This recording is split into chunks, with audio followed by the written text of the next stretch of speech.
Hello everyone, welcome back to my channel. నేను మీ Shailaja advocate. ఇవాళ సరికొత్త టాపిక్తో వచ్చేసానండి. Gift deed and will deed. Gift deed importance ఏంటి, గిఫ్ట్ డీడ్ చేసుకుంటే మంచిదా, విల్ డీడ్ చేసుకుంటే మంచిదా, ఇలాంటివన్నీ కూడా మీకు వివరంగా చెప్తాను. ఇవాళ వీడియో పూర్తిగా చూడండి. సో గిఫ్ట్ డీడ్ ఏంటంటే ఇమీడియట్ ట్రాన్స్ఫర్ అవుతుంది, అలాగే తక్కువ రిజిస్ట్రేషన్ ఫీ కూడా దీనికి తక్కువ అనమాట, అండ్ లీగాలిటీ కూడా ఎక్కువ ఉంటుంది. గిఫ్ట్ డీడ్ వల్ల లాభాలు ఫస్ట్ తెలుసుకుందామండి. గిఫ్ట్ డీడ్ ఏంటంటే సేల్ కన్సిడరేషన్ ఉండదు, డబ్బులు ట్రాన్సాక్షన్స్ ఏమీ ఉండవు అనమాట, ఇచ్చిపుచ్చుకోవడాలు ఏమీ ఉండవు అనమాట, డైరెక్ట్గా ట్రాన్స్ఫర్ చేయడమే ఉంటుంది అనమాట. ఇమీడియట్ ట్రాన్స్ఫర్ అయిపోతుంది కూడా గిఫ్ట్ డీడ్ వలన. అండ్ ఇంకొకటి ఏంటంటే దీనికి పూర్తి హక్కులు కూడా వచ్చేస్తాయి. ట్రాన్స్ఫర్ అయిన వెంటనే దాని మీద ఫుల్ రైట్, డిస్ప్యూట్స్ కూడా తక్కువ, ఎందుకంటే ఇచ్చేవాళ్ళు ఇష్టపూర్వకంగా వీళ్ళకి ఇస్తారు కాబట్టి అక్కడ గొడవలు అయ్యే ఛాన్సెస్ కూడా ఉండవు అనమాట. సో గిఫ్ట్ డీడ్ అనేది బెస్ట్ అనమాట. మనకి ఈవెన్ ట్యాక్సెస్ బెనిఫిట్స్ కూడా ఉంటాయి అనమాట. మనకి ట్యాక్స్ ఫ్రీవి కూడా ఉంటాయి. ఎప్పుడైతే మనం సిబ్లింగ్స్ నుంచి తీసుకున్న, మదర్ ఫాదర్ దగ్గర నుంచి తీసుకున్న, ఎవరి దగ్గర నుంచి మనకి గిఫ్ట్ ద్వారా వచ్చిన దానికి మనకి ట్యాక్స్లు కూడా కట్టక్కర్లేదు అనమాట. అండ్ సేల్ కన్సిడరేషన్ ఉండదు కాబట్టి రిజిస్ట్రేషన్ ఫీ కూడా చాలా తక్కువ ఉంటుంది. అండ్ రిజిస్ట్రేషన్ ఫీ ఏంటంటే మీ ఏరియాస్ని బట్టి అది మారుతూ ఉంటుంది, ఒక్కొక్క స్టేట్కి ఒక్కొక్కలాగా ఉంటుంది కాబట్టి ఈ పర్టికులర్గా ఇంత అని నేను వివరించి చెప్పలేను. So compare to sale consideration, sale deeds చేసుకునే దానికన్నా గిఫ్ట్ డీడ్స్ అవి చాలా తక్కువ రిజిస్ట్రేషన్ ఫీజుతో అవుతాయి అన్నమాట. అయితే విల్ డీడ్కిను గిఫ్ట్ డీడ్కి తేడా ఏంటి, ఇది చేసుకుంటే మంచిదా, అది చేసుకుంటే మంచిదా అని. అయితే విల్ డీడ్ ఏంటంటే మనిషి చనిపోయిన తర్వాత మనకి వస్తుందన్నమాట. అతను ఉన్నంతసేపు అతనే ఎంజాయ్ చేస్తారు, అతను తదనంతరమే ఆ ప్రాపర్టీ ఒక ఇది ఇంట్రెస్ట్ అది పక్కన వాళ్ళకి ఇస్తారనమాట. లేదు ఇప్పుడు గిఫ్ట్ డీడ్ ఏంటంటే ఇమ్మీడియట్గా మనం ఎంజాయ్ చేయొచ్చు అనమాట. మనకి ఇమ్మీడియట్గా ఇచ్చిన వెంటనే మన పేరు మీద మార్చేసుకుని మన పేరు మీద వచ్చేస్తుంది కాబట్టి ఇమ్మీడియట్గా ఎంజాయ్ చేయగలుగుతాం. సో అది. ఇంకొకటి గిఫ్ట్ డీడ్కి విల్ డీడ్కి ఏంటంటే విల్ డీడ్ చేసేటప్పుడు మనిషికి అంటే వీళ్ళు మళ్ళీ మనని ఇచ్చేసిన తర్వాత సరిగా చూడరేమో అని చెప్పేసి విల్ డీడ్స్ రాస్తూ ఉంటారు. గిఫ్ట్ డీడ్స్ రాస్తే మనని సరిగా చూడరు, మొత్తం ప్రాపర్టీ వాళ్ళకి అయిపోతుంది కాబట్టి విల్ డీడే మంచిది అని చెప్పి అంటారు.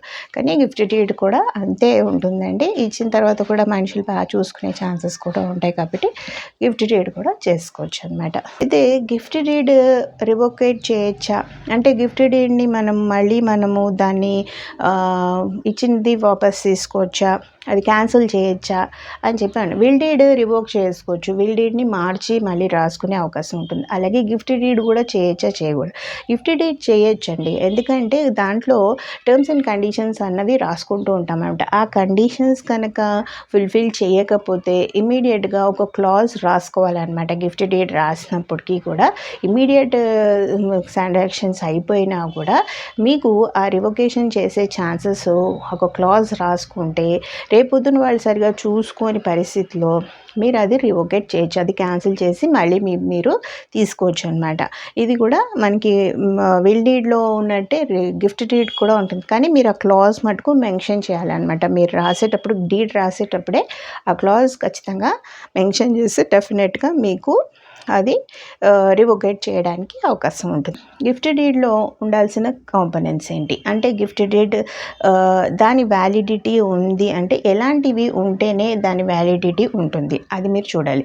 ఫస్ట్ ఏంటంటే ప్లేస్ అండ్ డే, ప్రాపర్టీ ఒక schedule of property, east west north south ఏమేమి ఉన్నాయి ఏంటి అని షెడ్యూల్ ఆఫ్ ప్రాపర్టీ ఖచ్చితంగా మెన్షన్ చేయాలి.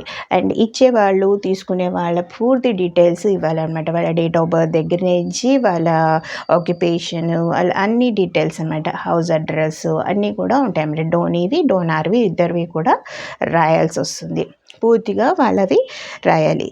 అండ్ ప్రాపర్టీ డీటెయిల్స్ కూడా మొత్తం ఉండాలన్నమాట. ప్లేస్ టైం కూడా మెన్షన్ చేయాలి. ఇద్దరు విట్నెసెస్ కంపల్సరీ ఉండాలి. అది మీరు ముందు నుంచే చెప్తున్నాను, ఏ డీడ్స్ రాసినా ఏ కాగితం రాసినా విట్నెస్లు అన్న వాళ్ళు ఖచ్చితంగా ఉండాలండి. విట్నెస్ లేకపోతే ఇది మనము ఎలా ప్రూవ్ చేసుకోవాలో అది మనకు తెలియదు. విట్నెస్లు ఉన్నారు అంటే ఖచ్చితంగా అది ప్రూవ్ చేసుకునే అవకాశం ఉంటుంది, అది కరెక్ట్ డాక్యుమెంట్ ఫోర్జ్డ్ కాదు అన్న అన్నది చెప్పడానికి ఆ విట్నెస్లు అన్న వాళ్ళు చాలా ఇంపార్టెంట్ రోల్ ప్లే చేస్తారన్నమాట. సో ఏ డీడ్స్ రాసినా కూడా విట్నెస్లు అన్న వాళ్ళు ఖచ్చితంగా ఉండాలి, రాయాలి ఖచ్చితంగా. అది ఇద్దరు అటు తరఫున ఒకళ్ళు ఇటు తరఫున ఒకళ్ళు ఉంటే ఇంకా మరీ మంచిదన్నమాట. మీకు ట్యాక్స్ గురించి చెప్పాను, ట్యాక్స్ బెనిఫిట్ ఉంటుంది దీనికి. అంటే మనకి ప్రాపర్టీ రాగానే మనకి ట్యాక్స్ పెరిగిపోతుంది, మనకి ఇంత పేరు మీద వచ్చింది కాబట్టి గిఫ్ట్ డీడ్స్ వచ్చినప్పుడు మనకి స్టాంప్ డ్యూటీ కానీ ట్యాక్స్ కానీ ఎక్కువ కట్టుకోకర్లేదు అనమాట. ఈ సీనియర్ సిటిజన్స్ జనరల్గా గిఫ్ట్ డీడ్స్ ఇస్తూ ఉంటారు కాబట్టి దీనికి రిలేటెడ్ సైటేషన్స్, లేటెస్ట్ సైటేషన్స్ కూడా ఇచ్చానండి. అది రివోకేట్ అవ్వడం కూడా జరిగింది. మీకు రీసెంట్గా ఆంధ్ర హైకోర్టు కూడా మనకి ఇచ్చింది. అది నడు పేపర్లోనే నేను రీసెంట్గా చూసాను. అది దాన్ని కూడా మీరు చూసుకుంటే మీకు ఆ కేస్ డీటెయిల్స్ అన్నీ కూడా తెలుస్తాయి. ఏ ఏ సందర్భాల్లో రివోకేట్ చేశారు, అది ఎందుకు కన్సిడర్ చేశారు, ఎందుకు కన్సిడర్ చేయలేదని పూర్తి వివరాలు ఆ సైటేషన్స్లో ఉన్నాయన్నమాట. ఇది ఇంకొకటి సుప్రీంకోర్టు జడ్జిమెంట్ కూడా మీకు డిస్క్రిప్షన్లో ఇస్తాను. రెండు వెరిఫై చేయండి. గిఫ్ట్ డీడ్స్ చేసుకోవడం వల్ల లాభాలు అవన్నీ తెలుసుకున్నారు కదా. నా వీడియో నచ్చినట్టయితే డెఫినెట్గా లైక్ చేయండి, షేర్ చేయండి, సబ్స్క్రైబ్ చేయండి. Thanks for watching my channel.